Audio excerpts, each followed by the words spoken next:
আমার নবী ডাক দি বলে, বেলাল, বেলাল রে, বেলাল দূরে আদায় নবীর কদমের মধ্যে পড়ে গেছে রে। রাসূল দিয়া দেখে তার পিঠের মধ্যে কতবি কত, গায়ের মধ্যে কতবি কত। আমার নবী কান্দায় রে, নিষ্ঠুরে রে, অপরাধ করেছে আমার বেলাল, আল্লাহকে ভালোবেসে অপরাধ করেছে, আমি নবীরে ভালোবেসে, এই অপরাধে এমন কতবি কত করেছি রে। নিষ্ঠুর তোদের দিলে কি মায়া নাই? নবী হাতটা বুলাইয়া দিছে। বেলাল বলে, ইয়া রাসূলুল্লাহ, ইয়া হাবিবাল্লাহ, মায়ের হাজারো বেতের আঘাত, হাজারো যন্ত্রণা, আপনার হাতের ছোঁয়ায় আমার সব সব শান্তি ফিরে পেয়েছি। ইয়া রাসূলুল্লাহ, ইয়া হাবিবাল্লাহ, আমার গায়ে কোনো ব্যথা নাই, মনে কোনো দুঃখ নাই। এত যন্ত্রণার পর, এত কষ্টের পরে আমি রাসূলুল্লাহর কদম মোবারক পেয়েছি, আমার জীবন ধন্য হয়ে গেছে। আমার নবী বলে, বেলাল পর পর লা ইলাহা ইল্লাল্লাহ মুহাম্মাদুর রাসূলুল্লাহ। যত গুনাহ করেছি, গুনাহগুলো যদি মাপ না নিয়া, গুনাহগুলো যদি ক্ষমা না নিয়া বিদায় হয়ে যায়, কবর কিন্তু আপনারে আমারে ছাড়বে না। মওলানা চিনবে না, মুন্সি চিনবে না, হাফেজ চিনবে না, কারি চিনবে না, কবর চিনবে শুধু আমল। সেই আমলটা যদি না করে যায় রে মুসলমান, আল্লাহর দরবারে জবাব দিতে পারবো না। জোরে বলেন ঠিক কিনা? জোরে জোরে চিল্লায় বলা যাবে না আল্লাহু আকবার। বেলালের বাবার নাম রাবা ছিল, তৎকালীন জামানায় কৃষক, সুন্দর একজন কৃষক ছিলেন, সুন্দর ফসল ফলাইতেন। বেলালও মাঠে যাইতেন, বাবাও মাঠে যাইতেন। মাঠে যাওয়ার পর বাবাকে জিগাইতেন, বাবা। বেলাল বাবারে জিগাইতেন, বাবা গো, এই জমিন কে বানাইছে? তোমারে কে বানাইছে? এই আসমানটারে কে বানাইছে? এই জমিনটা, আসমান জমিন যা কিছু আছে, এগুলো কে বানাইছে গো বাবা? রাবা উত্তর দিত, সব কিছু মহাজনের দান, সব কিছু হলো এই জমিনের মধ্যে যিনি আমাদের মহাজন, যিনি আমার মালিক, তিনি সব কিছু বানাইছেন। রাবার প্রশ্নের জবাব বেলাল বলে, না না, আমার মন বলে বাবা গো, তুমি ভুল কথা বলতেছ। এই সব কিছুর মালিক একজন আছে, এটা দুনিয়ার কোনো মানুষ হইতে পারে না, দুনিয়ার কিছু নিতে পারে না। এই কিছুর, সব কিছুর কারণ এই পৃথিবীর একমাত্র যিনি, তিনি আমার মনে বলে তিনি এক, আর কেউ নয়। আল্লাহ বলেন, আল্লাহু আল্লাহু আহাদ আল্লাহুস সামাদ লাম ইয়ালিদ ওয়া লাম ইউলাদ ওয়া লাম ইয়াকুল লাহু কুফুয়ান আহাদ। জোরে জোরে চিল্লায় বলা যাবে না আল্লাহু আকবার। এই জন্য আমার আল্লাহ ডাকতে বলে, হাবিব,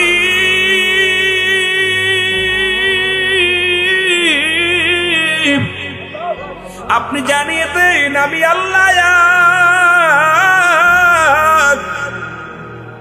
আজকে যারা চন্দ্র পূজা করি, যারা প্রতিমা পূজা করি গো, আমার দেশের অনেক সংখ্যক লোক দেখলাম এই বছরে প্রতিমা পূজার মণ্ডপে দাঁড়াইয়া দাড়িটুকু মাথায় দিয়া।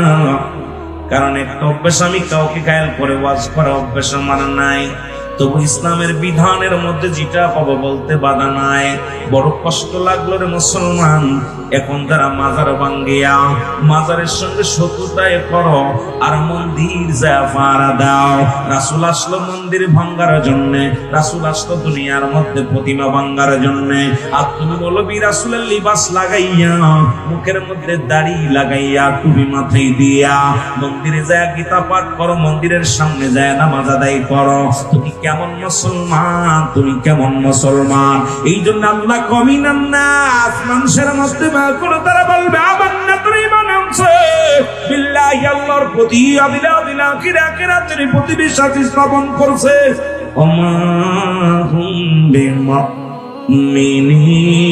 বিমুমিনিন, এই মুনাফিকরা আছে আমার আল্লাহ ধরায় দিছে। আস্তে আস্তে আমরা শোনাই যায়, আজকে দাড়ি টুপি জুব্বা লাগাইয়া এ মুসলমান জালেম সাজিয়া মুসলমানদের কলঙ্ক লাগায়া দিতে চাও। আজকে মসজিদে নিরাপত্তা নাই, মুসলমানদের একমাত্র নিরাপদ স্থান হলো মসজিদ। আল্লাহর ঘর মসজিদ হলো একমাত্র মুসলমানদের একমাত্র স্থান হলো। আরে তৎকালীন জামানায় যদি কোনো খুন করিয়াও যদি কেউ মসজিদে প্রবেশ করতো, রাসূল বলছে খবরদার খবরদার, মসজিদে আগমন করার পরে তাকে আক্রমণ করা যাবে না। আর আমার দেশে জাতীয় মসজিদ বাইতুল মুকাররমে যেখানে রক্তাক্ত হয়, যেখানে মুসলমান রঙিন হয়ে যায় মসজিদের টাইলস গুলো, এ কেমন ইমানদার আর কেমন মুসলমান আমার বুঝি আসে না। জোরে জোরে বলেন ঠিক কিনা? তুমি এগুলো নিয়ে গবেষণা করো না বাবা, তুমি আমার কর্ম নিয়ে গবেষণা করো গো। কেমনে জমিনে ফসল ফলাতে হবে, কেমনে বকরি চড়াইতে হবে, কেমনে রাখালি করা যাবে, এইগুলো নিয়ে তুমি গবেষণা করো। বেলাল বলে বাবা না, ও আমার আব্বা জান, এই পৃথিবীর মালিক হলো আমার আল্লাহ। কে মালিক? জোরে বলেন কে? আল্লাহ। সে কাউকে জন্ম দেয় না, কারো থেকে জন্ম নেয় নাই। আসমান জমিনের ভিতরে তার সমতুল্য কেউ নাই। জোরে বলেন আসেনি? আসেনি। যিনি আমাকে দুনিয়ার মধ্যে পাঠাইল, আপনাকে পাঠাইলেও তিনি হলো আমার রব। আর তাকে পাওয়ার জন্য একমাত্র মাধ্যম আমি পেয়েছি গো বাবা, তিনি আর কেউ নয়, তিনি মুহাম্মাদুর রাসূলুল্লাহ। জোরে জোরে চিল্লায়া বলা যাবে না সুবহানাল্লাহ? রাবা চিন্তা করে আমি গরিব মানুষ কিন্তু সৎ মানুষ। ছেলে যেভাবে আমার উল্টা পাল্টা প্রশ্ন করা শুরু করেছে গো, এই ছেলে আমার ফাঁসির মঞ্চে নিয়ে যাবে, মৃত্যুদণ্ড হয়ে যাবে, একে রাখা যাবে না। একেতে গরিব সংসার, দ্বিতীয় এই সন্তান আমার জন্য বিপদ বয়ে আনতে পারে, একে রাখা যাবে না, একে বিক্রি করে দিব। তৎকালীন জামানায় দাস দাসী প্রথা ছিল, বাজারে বিক্রি হতে মুসলমান। বেলালকে নিয়ে গেলেন বিক্রি করার জন্য, বাজারে নিয়ে গেলেন। বেলালকে বাজারে উঠাইলেন, লোকজন এসে বেলালের চেহারা দেখে কেউ কিনতে চায় না। বেলালের এত চেহারাও ভালো না, যেমন দাঁতগুলো তেমন তার চেহারা, আসওয়াদ মার্কা চেহারা, এমন কুৎসিত চেহারা, এমন মুসলমান শুনে নাও, কারণ দেখে কারুর পছন্দ হয় না রে। বেলালের বাবা বেলালকে নিয়ে বসে আছে, হঠাৎ উমাইয়ার লোকেরা মুসলমান শুনে না, ডাকতে বলে তোমার নাম কি? কয় রাবা। কয় কি তোমার সন্তানকে বিক্রি করো? বা বলে হ্যাঁ। এই সন্তান আমি রাখবো না, এই সন্তান আমি বিক্রি করে দিব। সন্তানকে কিছু টাকার বিনিময়ে, দিনারের বিনিময়ে বিক্রি করে দিলেন। বেলালকে কিনে নিলেন। ও মুসলমান উমাইয়া কিনে নিয়ে গেলেন। উমাইয়া বাড়িতে নিয়ে চলে গেলেন। নিয়াজি ডাকতে বলে বেলাল, আমি তোমার দায়িত্ব বুঝে দিলাম, আগামী কাল থেকে মাঠে বকরি চড়াইবা, মাঠে মেষ চড়াইবা। তোরে বল আল্লাহু আকবার। বেলাল বলে হুজুর আমি মেনে নিলাম। বেলালকে নিয়ে চলে গেলেন। লম্বা আলোচনার মুসলমান, এত বিস্তারিত আলোচনা করতে গেলে সময় পাবো না। আসওয়াদ মার্কা বেলাল উমাইয়ার গোলাম হয়ে গেলেন। বকরি চড়াইতে মাঠে যায়। বকরিগুলো রাস্তার পাশে, সব বকরিগুলো ছেড়ে দিয়ে খানা খায় গো। আর বেলাল জমিনের মধ্যে বসে বসে কান্দারে কাল্লা, এই জমিন বানাইছে কে? আসমান বানাইছে কে? আমারে বানাইছে কে? এই সব কিছুর মালিক কে? কে যেন ডাকতে বলে বেলাল রে। সবের মূলে আবার আল্লাহ। তাকে পার মাধ্যম ঠিকানা হলো নবী মুহাম্মাদুর রাসূলুল্লাহ। জোরে জোরে চিল্লায়া বলা যাবে না সাল্লাল্লাহু আলাইহি ওয়াসাল্লাম? জোরে জোরে চিল্লায়া বলা যাবে না আল্লাহু আকবার? বেলাল কালেমা পড়ে, বকরিগুলো খানা ছেড়ে দিয়ে বেলালের দিকে ঝুঁকে যায়। অন্যরা খালিরা তাকা দেখে বেলাল যেন কি যেন জমে, বেলাল যেন বইয়া বইয়া কি জমে। আর পশু পাখিগুলো বেলালের দিকে ঝুঁকে গেছে। রাখালিরা দেয় আর সারাদিন ভরে বকরিগুলো চড়ায়। একটা বকরির পেট ভরে না, তাজাও হয় না, কিন্তু বেলালের বকরিগুলো নাদুস নুদুস হয়ে গেছে, খানা খেয়ে পেট ভরে যায়। শুধু মাঠে চড়ে না, পাথরের মধ্যে চাটা মারে পেটটি ভরে যায়। পাথরের মধ্যে ধুলার মধ্যে বালুর মধ্যে চাটা দেয় বকরিগুলো, আর পেটটি ভরে যায়। রাখালেরা অভিযোগ করে যায় ও মায়ের কাছে, ও মায়ারে কোথা থেকে এক রাখাল আনছ? সারাদিন বকরিগুলো চড়াই আমরা, আমাদের বকরিগুলো তাজা হয় না। আর বেলাল এক জায়গা বইয়া ও মায়া ডাকতে বলে, বেলাল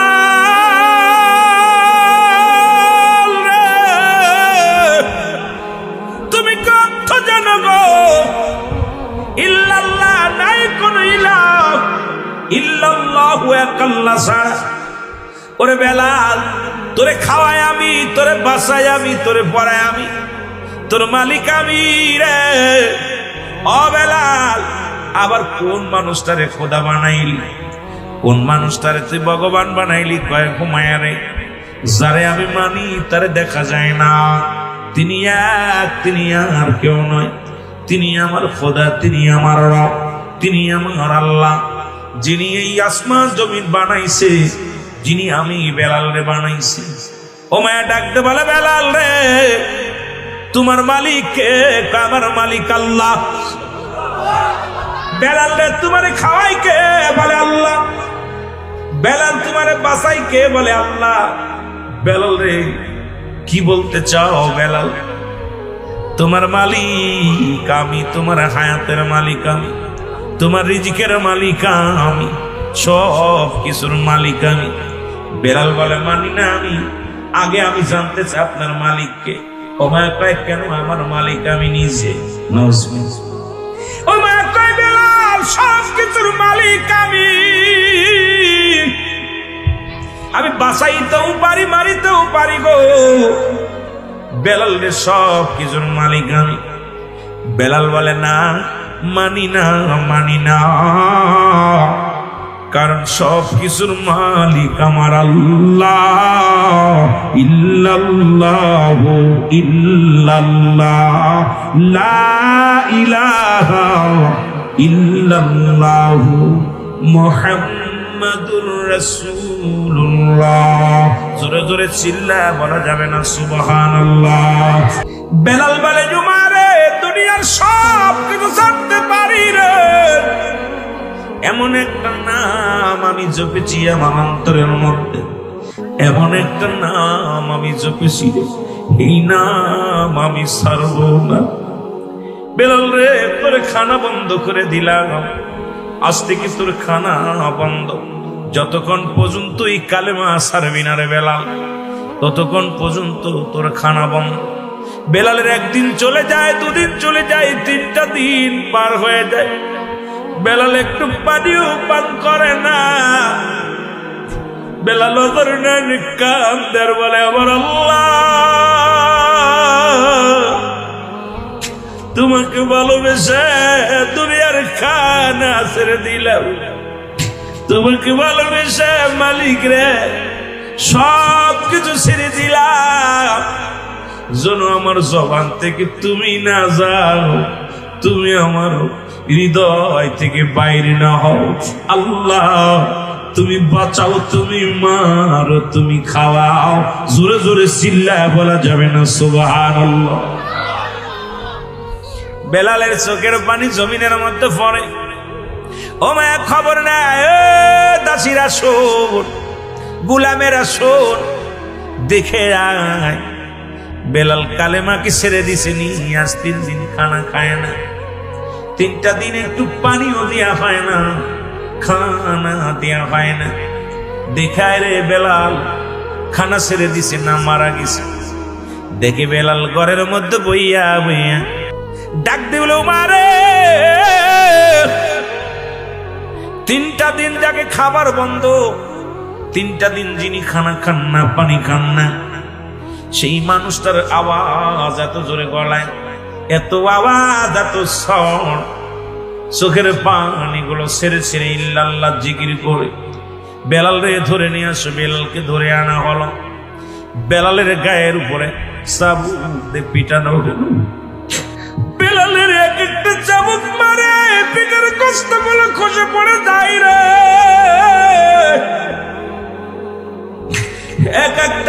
মারে। বেলাল কাঁদে আর কয় আমার মাওলা, আমার আল্লাহ, দুনিয়ার সব দুঃখ আমি মেনে নিতে পারি, মরণের আগে যেন আমার জবান দিয়ে কালেমা বন্ধ না। আল্লাহ, ওমা যত চাবুক চালাইবে ওর গোলামেরা আমার গায়ে, প্রতিটা চাবুকের সাথে যেন আমার জবান দিয়ে কালেমা বাইর হয়। মাওলা, তোমার ভয় যেন অন্তরের ভিতরে থাকে, ও মায়ের ভয় যেন অন্তরের ভিতরে না ঢোকে। ও মায়া এত নির্যাতন শুরু করে দিল, চাবুকের বাড়ি গায়ের মধ্যে আঘাত খায়া খায়া বেলাল জমিনের মধ্যে পড়ে যায়। বেলালের গায়ে ঠুসকা পড়ে যায়, বেলালকে টানা হিসা করতে লাগে, বেলালকে মারে। ঘোড়ার পিছে বাঁধিয়া বেলালকে পুরো প্রান্তরে ঘুরানো হলো। বেলাল জমিনের মধ্যে কান্দার বলে, আমার আল্লাহ,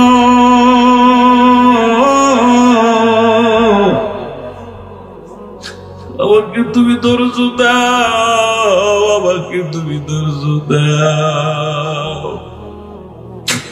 আমাকে তুমি ধৈর্য দাও। যতক্ষণ পর্যন্ত আমার দেহের মধ্যে জানটা আছে, একটা সেকেন্ডের জন্য যেন তোমার ভুলা না যায়। বেলালকে মারিয়ে এ মুসলমান গুরানো হলো, বেলাল কালেমা সারে নাই। ওমায়ার দালালেরা না বলে, হুজুর এত নির্যাতন নিবৃত্ত করা হলো, তবুও বেলাল কালেমা সারে নাই। বলে, বেলালকে বুকের উপরে পাথর চাপা দাও, হাতের মধ্যে বান্ধ, পায়ের মধ্যে বান্ধ, রশি দিয়া বাঁধো, পেরেক লাগায়া দাও। উত্তপ্ত নদীর মধ্যে, পাহাড়ি অঞ্চলে, মরুপ্রান্তরে বেলালের হাতের মধ্যে, পায়ের মধ্যে রশি দিয়ে বাঁধা হলো। বেলালের বুকের উপরে একখানা পাথর বসানো হলো। ও মায়া ঘোষণা করে দিল, আয় আমার গোলামেরা শোন, যতক্ষণ পর্যন্ত বেলাল মৃত্যুবরণ না করে, যতক্ষণ পর্যন্ত বেলাল না মারা যায়, ততক্ষণ পর্যন্ত বেলাল এই অবস্থায় থাকবে। যদি বেলাল কালেমা ছেড়ে দিয়ে আমাকে খোদা বলে মেনে নেয়, আমার অনুগত্য যদি বেলাল হয়ে যায়, পাথরটা সরাইয়া আমার কদমের মধ্যে আনবি। আর যদি না আনে, ও যতক্ষণ পর্যন্ত মৃত্যুবরণ না করে, ততক্ষণ পর্যন্ত বেলালের বুকের উপরে পাথর সরানো যাবে না। বেলালের হাতে পেয়ে পেতে পাথর যখন চাপা দিছে বেলালের বুকে, বেলালের তো চিৎকার দিয়ে বলে, মালিক,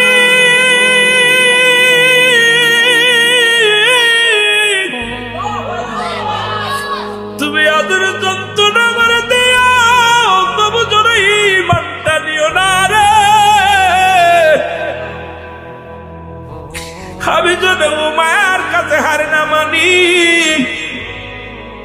এ মুসলমান গভীর মনোযোগ, আমি যেন উমায়ের কাছে হার না মানি, আমার জবান থেকে যেন কালেমা বাইর হয় না, কালেমা যেন বন্ধ না হয়। জোরে জোরে চিল্লায় বলা যাবে না আল্লাহু আকবার। বেলাল কান্দের দেখতে বলে, মালিক, আমি অপরাধী, আমি পাপী গো, একটা মিনিটের জন্য যেন তোমারে না ভুলে যায়। বেলাল যন্ত্রণা পাইয়া কান্দে শুধু আহা, আমার আল্লাহ আল্লাহ বলে কান্দ। ওদিকে আবু বকর সিদ্দিক রাদিয়াল্লাহু তাআলা আনহু এসেছিলেন ওই মহল্লার মধ্যে গো।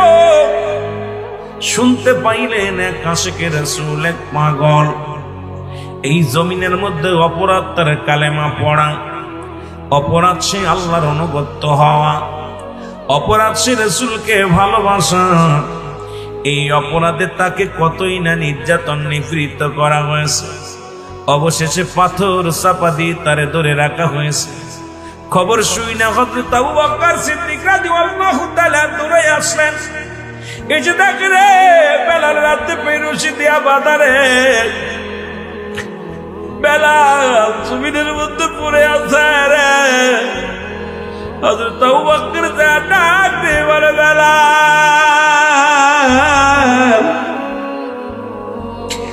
বেলাল কথা বলতে পারে না, বেলালের জবান থেকে বাইর হয় শুধু আহাদ আহাদ আহাদ, আল্লাহ আল্লাহ আল্লাহ। হযরত আবু বকর সিদ্দিক রাদিয়াল্লাহু তাআলা আনহু দৌড়ে গেলেন উমাইয়ার বাড়িতে। ডাকতে বলে, উমাইয়া, ও উমাইয়া। উমাইয়া কয়, আপনি কে গো? আপনার তো আমি চিনলাম না। আমি আসছি মক্কা থেকে এই মদিনার মনোয়ারায়। আমি আসছি, দেখলাম আপনার একজন গোলাম, এসেছিলাম ব্যবসার কাজ। আপনার অনুগত্য নাই, আপনার খোদা বলে মানে না, আপনারে মানে না, আপনার অনুগত্য হয় নাই। তাকে দেখলাম হাতে পায়ে রশি দিয়া বেঁধে রেখেছেন উত্তপ্ত গরম বালুর উপরে। এই উমাইয়া, আমি জানি আপনি বরং আপনি একনিষ্ঠ মানুষ, আমি জানি আপনার হুকুম নড়ে চড়ে না, শুনেছি, কিন্তু আমি জানতাম না আপনি এত বোকা মানুষ। ও মা, কি বলতে চাও মানিব? ও মানিব, তুমি কি বলতে চাও? আমি বলতে কি আর চাইব, যিনি আপনার অনুকরণ অনুসরণ করে না, যিনি আপনাকে খোদা বলে মানে না, সে যদি আপনার জমিনের মধ্যে মারা যায় তাহলে আপনি পরাজয় মানলেন, সে তো পরাজয় মানে নাই। যদি আপনি তার সঙ্গে যদি জিততে চান তাহলে আপনার জমিনের মধ্যে তার মৃত্যু ঘটানো যাবে না, তাকে এই জমিন থেকে অন্য জমিনে ফেলা দিতে হবে, আপনার মহল্লার মধ্যে রাখা যাবে না। ও মা কয়, আমি তো বুঝতে পারি না রে, তুমি তো ঠিকই বলেছ। ও যেহেতু আমার অনুকরণ করে না, আমার খোদা বলে মানি নাই, সেহেতু আমার জমিনের মধ্যে তার মৃত্যু হবে না। ওকে হাতে পায়ের রশি খুলে দিয়া দড়ি বেঁধে টানতে টানতে নিয়ে ফেলে দাও। হযরত আবু বকর কয়, তার আর দরকার নাই, হয়তো মারা গেছে, আর যদি বেঁচে থাকে তাহলে একটা কাজ করে না, আমি তো বাড়িতে যাব, দেশে যাব, যদি মন চায় আপনি আমার ওই গোলাম ডারে দিয়া দেন, আমি নিয়ে যাই, যদি মারা যায় জঙ্গলের মধ্যে ফেলে দিব, যদি বেঁচে থাকে আমি ওরে দিয়ে কাজ করাবো। ও মায়া কয়, তাড়াতাড়ি নিয়ে যাও। আবু বকর কয়, না, এভাবে হবে না, কারণ তুমি টাকা দিয়ে কিনেছো, আমিও কিছু দিতে চাই। হযরত আবু বকর সিদ্দিক রাদিয়াল্লাহু তাআলা আনহু কিছু দিনার দিয়া, কিছু মত্ত দিয়া বেলালকে নিলেন খরচ করিয়া কিনিয়া। ও মায়া কয়, তুমি যা পারো দাও, ওর পরে কোনো দাবি নাই। কয়, যদি বেঁচে যায় হয়তো আপনি আবার দাবি করতে পারেন আমার গোলাম, ওটা চলবে না, যেহেতু আপনাকে আমি টাকার বিনিময়ে নিতেছি। যদি মারা যায়, মারা গেল আপনি দায়ী না, বেঁচে থাকলেও আপনি এর দাবিদার নয়, দিয়া দেন আমারে। হযরত বেলালকে কিনলেন হযরত আবু বকর সিদ্দিক। এর সিদ্দিক একবার কিনে নিয়া যখন দৌড়ে আসতেন বেলালের কাছে রে, দেখে বেলালের জবান দিয়ে তখন চলে জবান, ইল্লাল্লাহ ইল্লাল্লাহ ইল্লাল্লাহ ইল্লাল্লাহ। জোরে জোরে চিল্লা বলা যাবে না সুবহানাল্লাহ।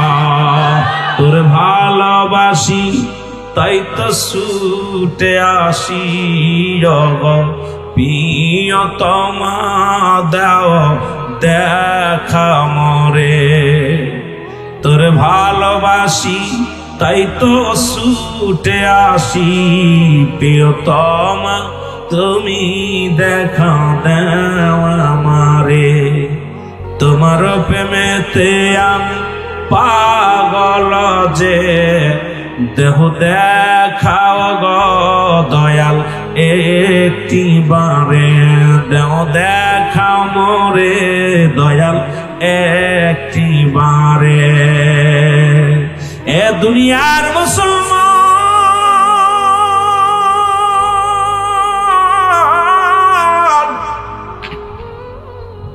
হযরত আবু বকর সিদ্দিক রাদিয়াল্লাহু তাআলা এসে গো পাথরখানা বুকের ভিতর থেকে সরাইয়া ফেললেন। পাথরখানা সরাইয়া যখন ফেলেছে, সঙ্গে সঙ্গে বেলাল হাফ ছেড়ে বলে মুহাম্মাদুর রাসূলুল্লাহ। জোরে জোরে চিল্লায়া বলা যাবে না সাল্লাল্লাহু আলাইহি ওয়াসাল্লাম। একটু মহব্বতের সঙ্গে দুরূদ শরীফ পড়েন আল্লাহুম্মা।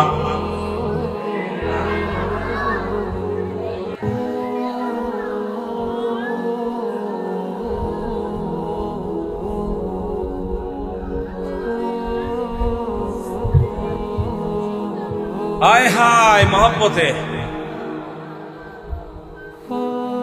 আল্লাহুম্মা সাল্লি আলা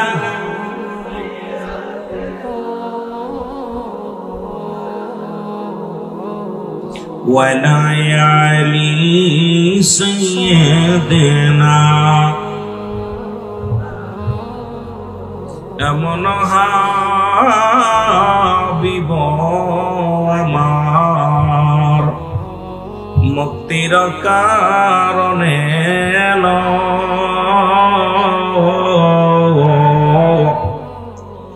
এমন হাবিব আমার মুক্তির কারণে এলো। ওফাতের পরেও নবীজি পাপী উম্মতের না ভুলিল, এমন হাবিব আমার মুক্তির কারণে এলো। আল্লাহুম্মা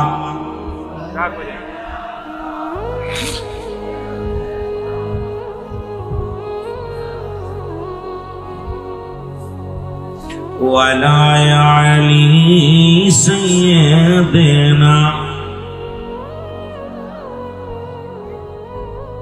এ দুনিয়ার মুসলমান শোনো, ও মাইয়ার গোলাম বেলালকে বুকের সঙ্গে টান দিয়ে নিলেন আবু বকর সিদ্দিক রাদিয়াল্লাহু তাআলা।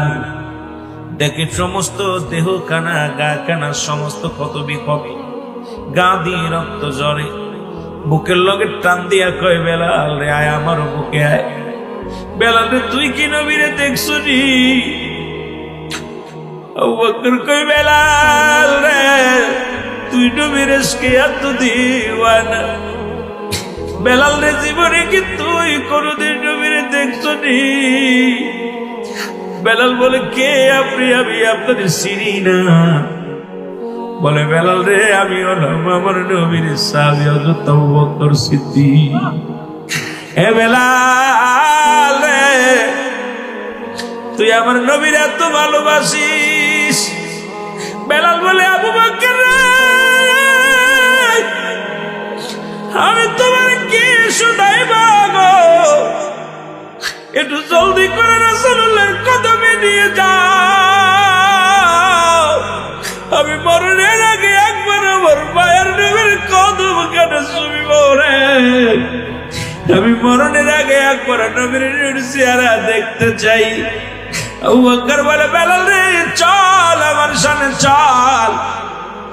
বেলালকে নিয়ে রওনা হয়ে গেলেন হযরত আবু বকর সিদ্দিক রাদিয়াল্লাহু তাআলা। নবীর কদমের মধ্যে নিয়ে রাসূলের কদমে নিয়ে গেলেন, হুজরার মধ্যে নিয়ে গেলেন। নবীকে ডাকতে বলে ইয়া রাসূলুল্লাহ ইয়া হাবিবাল্লাহ, এমন একজন গোলামকে নিয়ে উঠতে পারে না, বসতে পারে না। গোলামের গা দিয়ে রক্ত ঝরে, গোলামের সমস্ত দেহের মধ্যে ক্ষত বিক্ষত। আমার নবী বলে আবু বকর রে কারে নিয়ে আইছো, কারে নিয়ে আইছো? আবার আবু বকর বলে নবী গো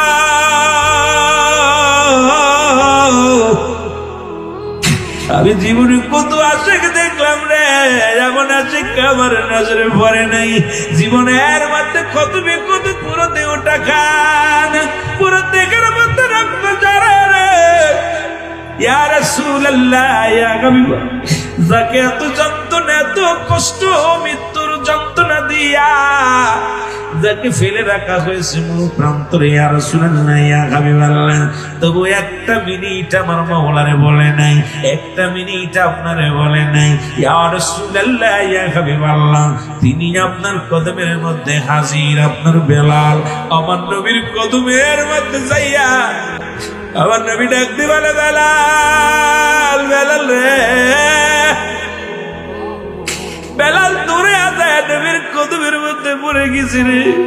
রাসূল হাত দিয়া দেখে রে তার পিঠের মধ্যে কদমি কত, গায়ের মধ্যে কদমি কত। আমার নবী কান্দায় রে, নিষ্ঠুরে রে, অপরাধ করেছে আমার বেলাল, আল্লাহকে ভালোবেসে অপরাধ করেছে, আমি নবীরে ভালোবেসে, এই অপরাধে এমন কদমি কত করেছি রে। নিষ্ঠুর তোদের দিলে কি মায়া নাই? নবী হাতটা বুলাইয়া দিছে। বেলাল বলে, ইয়া রাসূলুল্লাহ ইয়া হাবিবাল্লাহ, মায়ের হাজারো বেতের আঘাত, হাজারো যন্ত্রণা, আপনার হাতের ছোঁয়ায় আমার সব সব শান্তি ফিরে পেয়েছি। ইয়া রাসূলুল্লাহ ইয়া হাবিবাল্লাহ, আমার গায়ে কোনো ব্যথা নাই, মনে কোনো দুঃখ নাই। এত যন্ত্রণার পর, এত কষ্টের পরে আমি রাসূলুল্লাহর কদম মোবারক পেয়েছি, আমার জীবন ধন্য হয়ে গেছে। আমার নবী বলে, বেলালের পর পর লা ইলাহা ইল্লাল্লাহু মুহাম্মাদুর রাসূলুল্লাহ। যত গুনাহ করেছি, গুনাহগুলো যদি মাপ না নিয়া, গুনাহগুলো যদি ক্ষমা না নিয়া বিদায় হয়ে যায়, কবর কিন্তু আপনারে আমারে ছাড়বে না। মওলানা চিনবে না, মুন্সি চিনবে না, হাফেজ চিনবে না, কারি চিনবে না, কবর চিনবে শুধু আমল। সেই আমলটা যদি না করে যায় রে মুসলমান, আল্লাহর দরবারে জবাব দিতে পারবো না। জোরে বলেন ঠিক কিনা? জোরে জোরে চিল্লায় বলা যাবে না আল্লাহু আকবার।